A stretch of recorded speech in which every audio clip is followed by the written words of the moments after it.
Hello friends, this is Vishay Gupta and today I'm here to definitively answer a question pertaining to Game of Thrones. The question is that who would win in a sword fight between Ned Stark and Jaime Lannister? So both are great fighters, both have a huge fan base. So I'll try and answer this question as objectively as possible based on what we know from the TV show, from the books and from the author himself, George R.R. Martin. So guys, let's get started.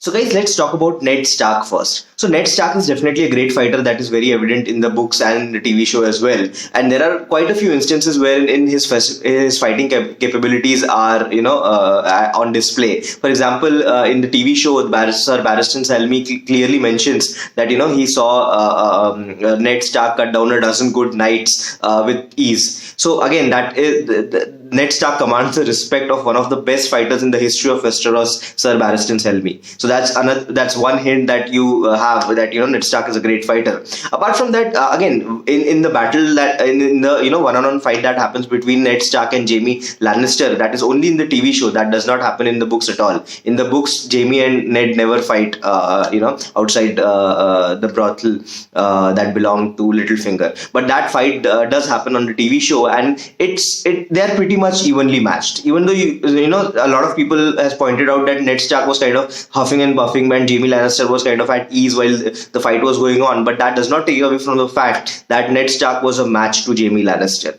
So again, that is something that is shown only in the TV show, but definitely you should give Ned Stark credit because he was able to match Jaime, and Jaime was supposed to be the best in the business. So again, that is testament to the ability of Ned Stark as a fighter. So guys, another point that goes in favor of Ned Stark is definitely the legendary fight between him and his friends when they go up against Sir Arthur Dayne and a couple of other Kingsguard at the Tower of Joy. So guys, we have all seen the fight on the TV show, and it is very much evident that Sir Arthur Dayne is absolute legend and no one could have defeated him.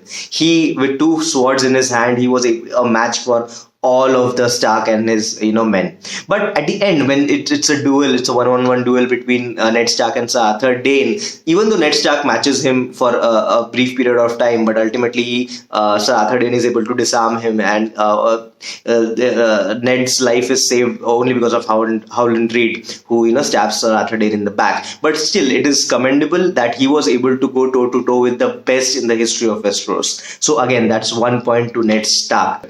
Apart from that, Ned Stark, again has a lot of battle experience. He fought at in the Robert's Rebellion. He fought in the Greyjoy Rebellion. So he definitely is a good fighter. How good is he? Again, that's definitely debatable, but he is a good fighter. Now let's talk about Jaime Lannister. So in the books and in the TV show, obviously before Jaime lost his hand, it has been mentioned again and again that Jaime was the best swordsman alive. And it's been mentioned by many characters. Even Sir Barristan Selmy, as much as he hated, or not per se hated, but did not like Jaime, he definitely conceded that he was a gifted fighter and he was a prodigy. So Jaime is definitely a great fighter. Even Tyrion wanted him to be his champion in the first trial by combat, and even if Jaime had not lost his hand, Tyrion would have definitely selected Jaime to go against the Mountain in the trial by combat that was later fought by Oberyn Martell. So Jaime again is a legendary fighter. There are many characters in the books and the TV who mention this. Apart from that, again, he was one of the youngest Kingsguard, or probably the youngest Kingsguard for Robert Baratheon, even before Robert Baratheon. So he was a gifted fighter. Again, we do not get to see a lot of that. Only in the fight against Brienne, we saw him go, have a sword fight with an opponent one-on-one. But again, so a lot of people point out that in the TV show, Brienne was able to easily defeat Jaime. So again, there are certain differences. Let me talk about this.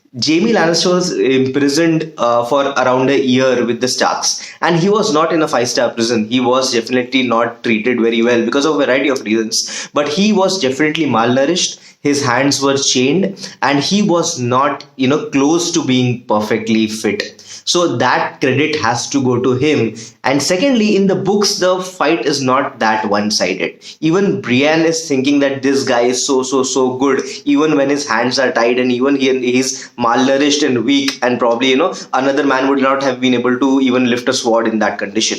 So that has to be given to Jaime, and even in that condition in the books, he was a match for Brienne of Tarth. So again, he is a good fighter.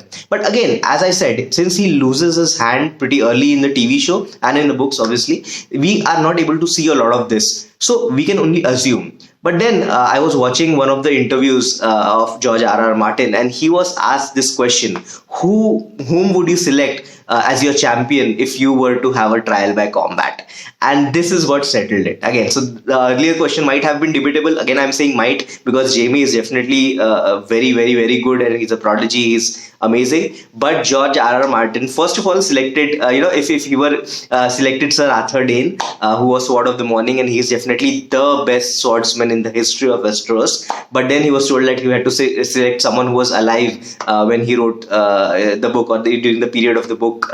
So then he selected Jaime Lannister. So I think that absolutely settles it, that the author himself has, come out and said that he would select Jaime Lannister as his champion in trial by combat. So again, so even with this information or without this information, my answer would be the same, that Jaime Lannister would have won a fight against Ned Stark. Because again, Ned Stark is an honorable man. He's a great ruler. He's a great diplomat. He's a great lot of things. But is he the best fighter? No, probably Jaime Lannister is the best fighter, and his skills are absolute legend. People across the Seven Kingdoms and sometimes even beyond know that no one crosses Jaime Lannister when he has both of his hands and a sword in his hand. So guys, again, there you have it, the answer. Even based on what we know from the books and TV shows and from George R.R. Martin, Jaime Lannister would win a fair sword fight between the two of them. So guys, that's my answer. Thank you so much for joining me today. If you like the video, please like, share and subscribe to my channel. I'll be talking about a lot more in the future. Thank you so much.